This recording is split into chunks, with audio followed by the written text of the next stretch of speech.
Today I'll be showing you how to make a Thanksgiving design in a cornucopia using fresh flowers.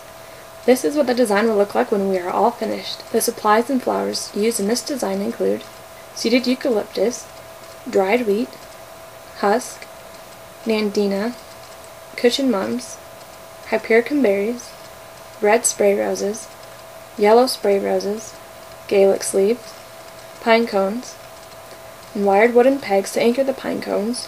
You just need to wrap the wire around the base of the pine cone.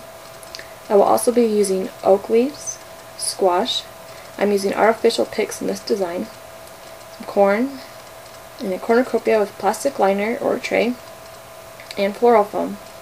Insert the wet floral foam in the plastic liner in the cornucopia. The first step to the design is to establish a foundation with the greens. Start by adding oak leaves around the opening of the cornucopia, and then start adding some nandina, and then some eucalyptus. You want the foliage to look like it is spilling out of the cornucopia. In this step I have added some Gaelic sleeves. I am using the husk to cover the floral foam. Here is a view from the other side.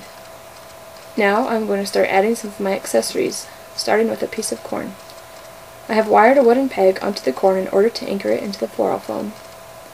Now I'm going to add the squash throughout the arrangement. I'm also going to accent the arrangement with a few pine cones. Again, I have anchored the pine cones in by wiring them to the wooden pegs. Now, I'll begin to add flowers. Here I've added some red roses, a red mum, a yellow mum, and one yellow spray rose. This design is mostly one-sided, but the mechanics still need to be covered up in the back. I'm going to add a few more flowers to the arrangement. I'm going to fill it in with some hypericum berries.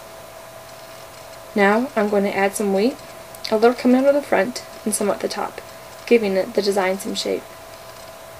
This design is perfect for your Thanksgiving dinner table.